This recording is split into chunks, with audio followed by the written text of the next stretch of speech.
의대생의 시신이 이상한 자세로 발견되었다. 중추절을 맞이한 어느 날 후베이성의 한 작은 호텔에서 21세 여성의 시신이 침대 밑에서 발견되었습니다. 피해자는 반나체 상태였으며 온몸에는 상처가 가득했고 발견 당시 시신은 심하게 부패된 상태였습니다. 딸이 세상을 떠나기 불과 며칠 전 피해자의 아버지는 한 번도 들어본 적 없는 낯선 남자로부터 기이한 전화를 받았습니다. 과연 이 사건의 범인은 누구일까요?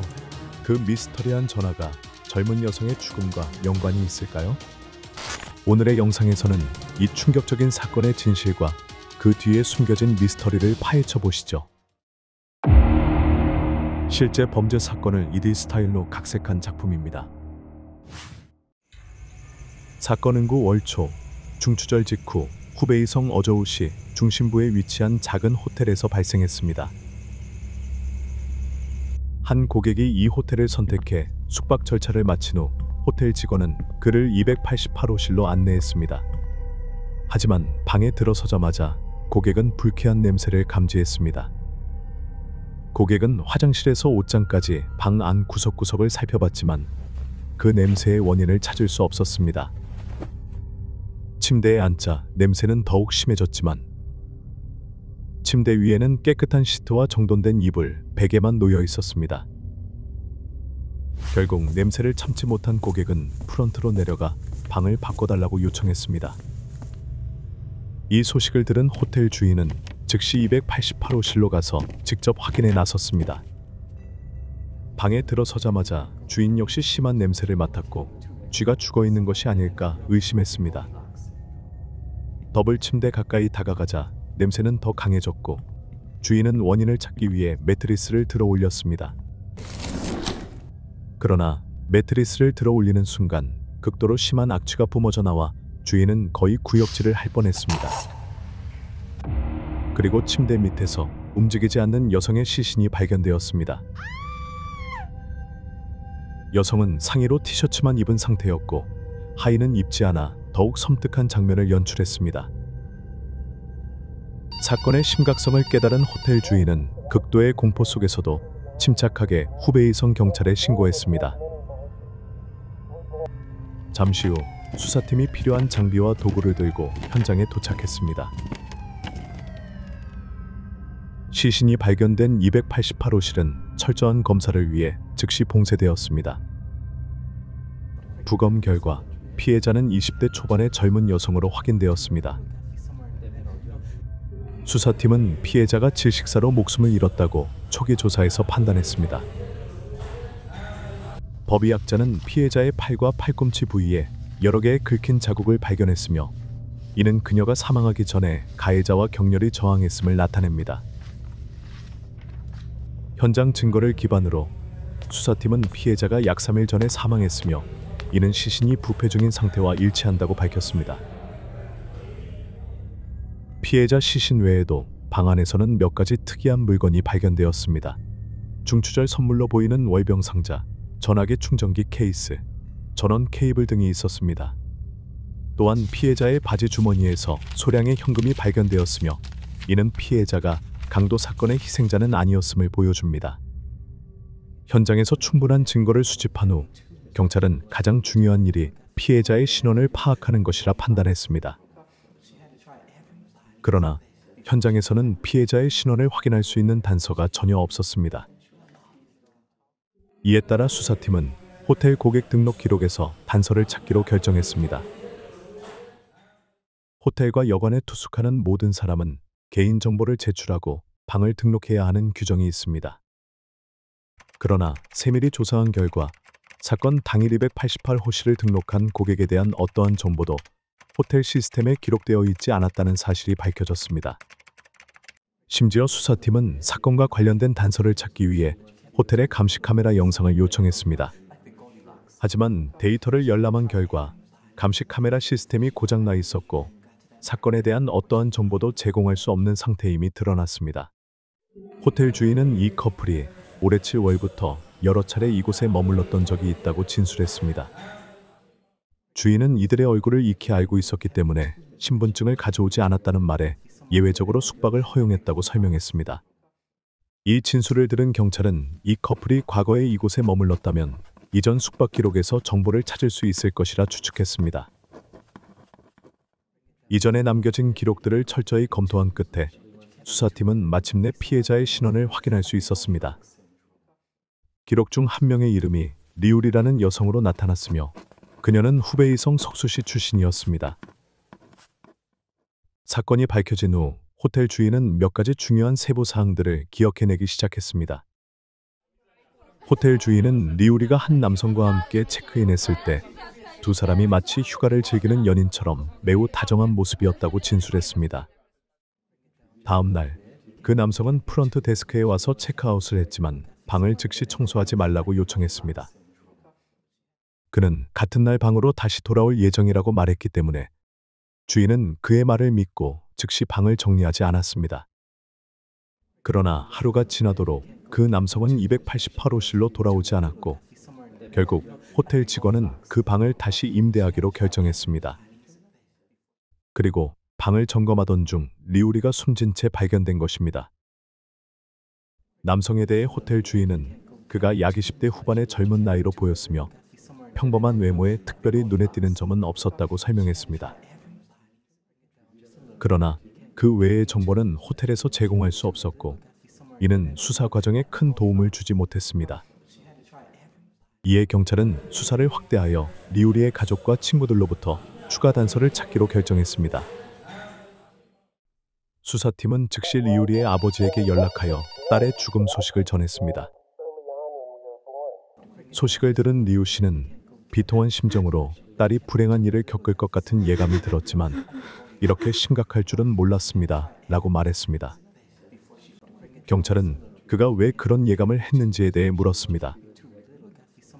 리우 씨는 감정을 억누르며 설명하기를 사건이 발생하기 전에 시안 지역에서 온 낯선 번호로부터 기이한 전화를 받았다고 했습니다. 전화 건 남성은 자신을 리우리에게 돈을 빌려준 사람이라고 소개했습니다. 하지만 리우 씨가 이름과 신원을 묻자 그는 대답하지 않고 급히 전화를 끊어버렸습니다. 이 사건 이후로 리우 씨는 불안감을 느꼈다고 전했습니다. 경찰은 즉시 그 전화번호를 조사하기 시작했습니다. 조사 결과 해당 번호는 공용 전화로 확인되었으며 특정 개인이나 조직의 소유는 아니었습니다.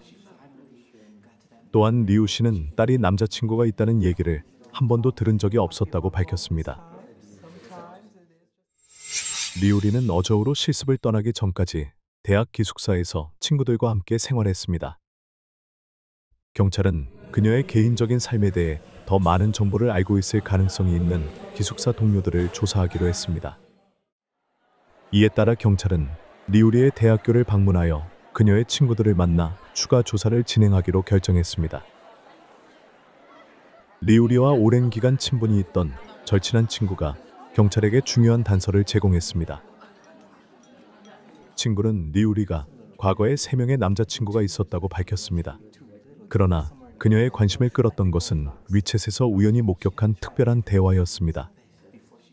어느 날 친구가 위챗에서 대화를 나누고 있던 중 리우리가 온라인 상태인 것을 발견했습니다. 좋은 기회라고 생각한 그녀는 리우리에게 먼저 메시지를 보내 대화를 시도했습니다. 그러나 그녀를 놀라게 한 것은 메시지에 답변한 사람이 리우리가 아니라 그녀의 남자친구였다는 점이었습니다. 그 남성은 자신을 자항이라고 소개했지만 친구는 곧 이 이름이 그의 본명이 아니라고 직감했습니다. 그와의 대화에서 그녀는 자항의 메시지 하나하나에 분노와 억울함이 묻어나 있음을 느꼈습니다. 그는 왜 그녀가 나를 속였을까? 이미 남친이 있다면 왜 나를 기만한 거지? 라고 썼습니다.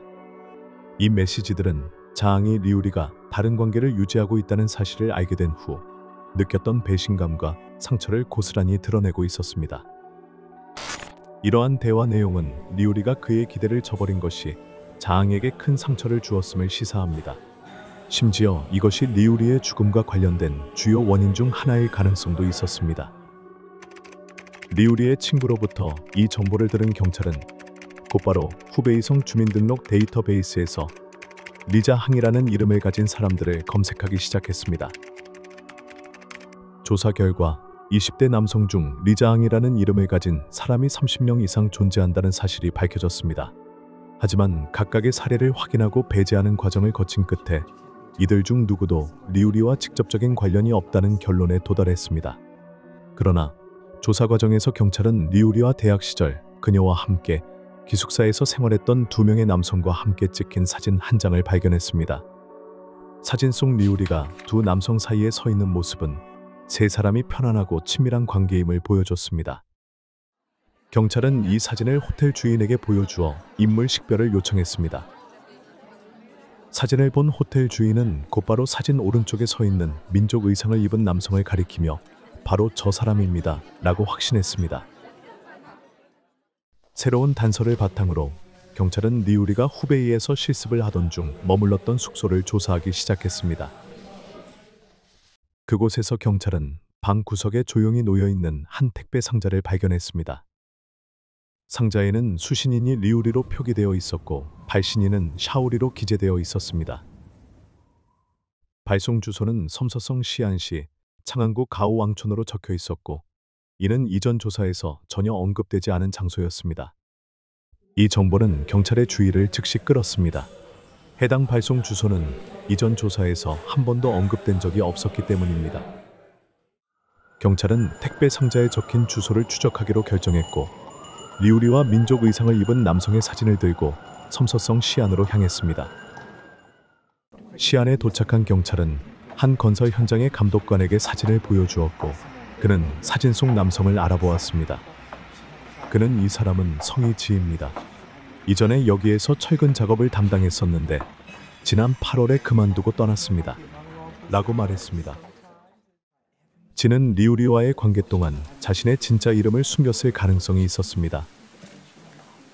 경찰은 지의 신원을 파악하기 위해 조사하던 중 리우리의 한 친구가 중요한 정보를 제공했습니다.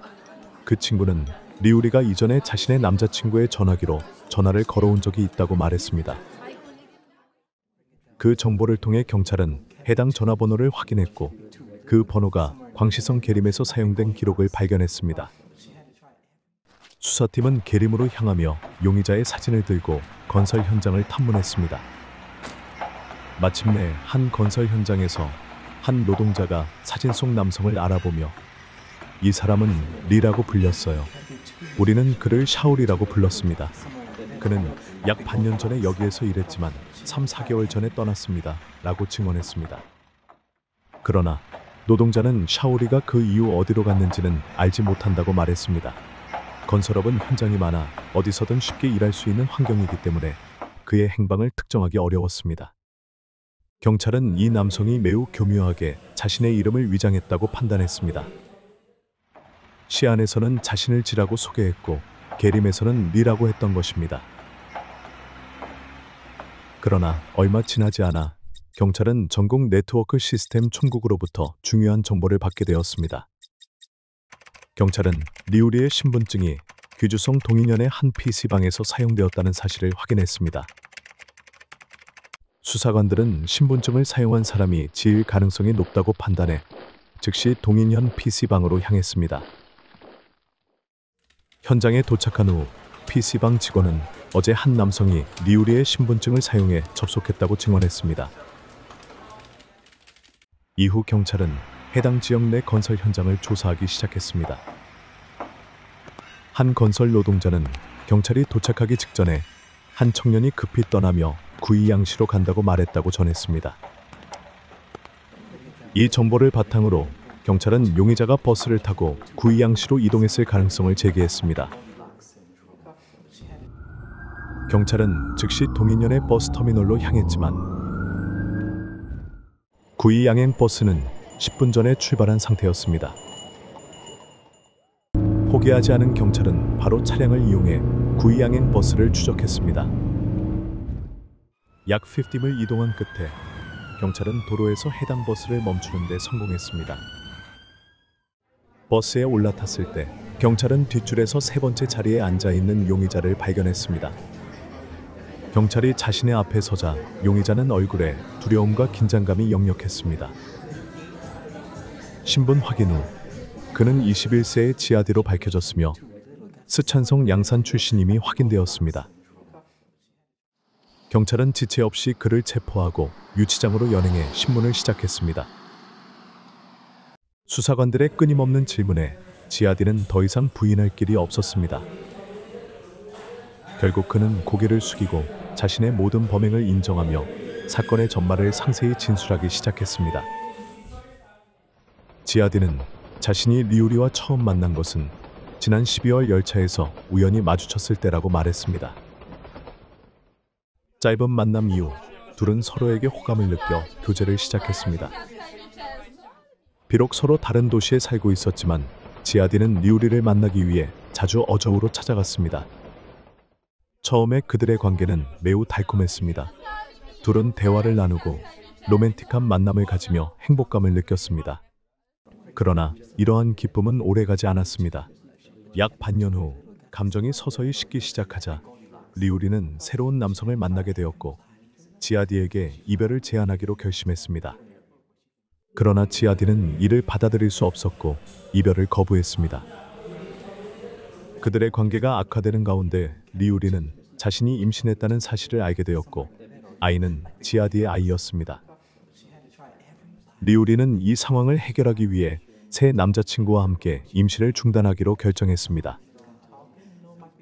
이 소식을 알게 된 지아디는 분노와 상처를 받았습니다. 지아디는 자신이 리우리의 아이의 아버지라는 이유로 중요한 결정을 내리기 전에 자신과 상의했어야 한다고 주장했습니다. 분노에 휩싸인 그는 리우리에게 직접적으로 경고하며 네가 그렇게 한다면 대가를 치르게 될 거야 라고 말했습니다. 리우리가 병원에서 수술을 받으러 가려고 하던 날 지아디는 그녀를 만나 위협적인 목소리로 내가 널 죽일까봐 두렵지 않니? 라고 말했습니다. 당시 리우리는 그의 말을 단순히 화가 난 상태에서 나온 빈말로 여겼습니다. 그녀는 지아디가 실제로 그렇게 심각한 일을 저지를 것이라고는 상상하지 못했습니다. 그는 단지 일시적으로 화가 난 것이라고 생각했으며 행동으로 옮기지 않을 것이라고 판단했습니다. 그러나 실제로 지아디의 그 말은 단순한 분노의 표현이 아니라 이후 행동에 대한 예고였습니다. 중추절이 다가오자 지아디는 어저우로 가서 리우리를 다시 만나려 했습니다. 그는 리우리를 찾아와 이전에 머물렀던 장소에서 만나 이야기하고 더 이상 그녀를 괴롭히지 않겠다고 약속했습니다. 이 말을 들은 리우리는 지아디의 말을 믿었고 그가 진심으로 반성하고 새로운 출발을 원한다고 생각했습니다. 결국 그녀는 만나기로 결정했습니다.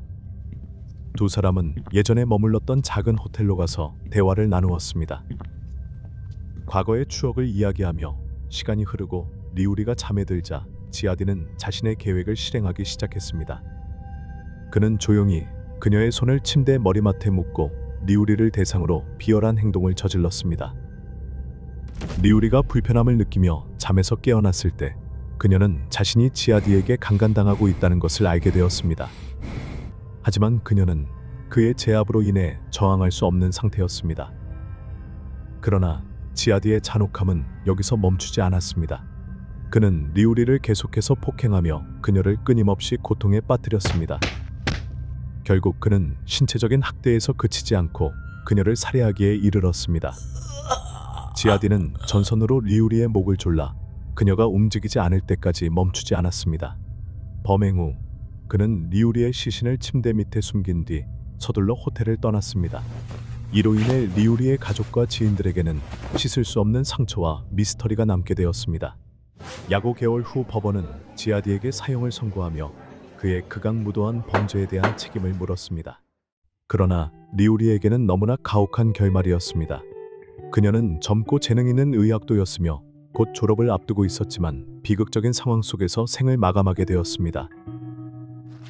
불과 21세의 나이에 그녀는 무자비한 사람의 손에 희생되었고 그녀의 밝은 미래는 한순간에 사라졌습니다. 만약 리우리가 배우자를 선택하는 데 있어 더 신중했더라면 이 비극은 발생하지 않았을지도 모릅니다. 그녀의 가장 큰 실수는 남자친구의 개인정보와 과거를 충분히 알지 못한 채 관계를 맺은 것이었습니다. 리우리는 그를 과도하게 신뢰했고 자신의 감정과 몸을 부적절한 사람에게 맡겼습니다. 그 지나친 신뢰는 결국 리우리가 예상치 못하게 임신하게 되는 결과를 낳았습니다. 이후 그녀는 가디와의 관계를 정리하기로 결심했지만 상황을 올바르게 대처할 방법을 알지 못했습니다. 그 결과 그녀는 자신의 생명을 대가로 치르는 비극적인 결말을 맞이하게 되었습니다.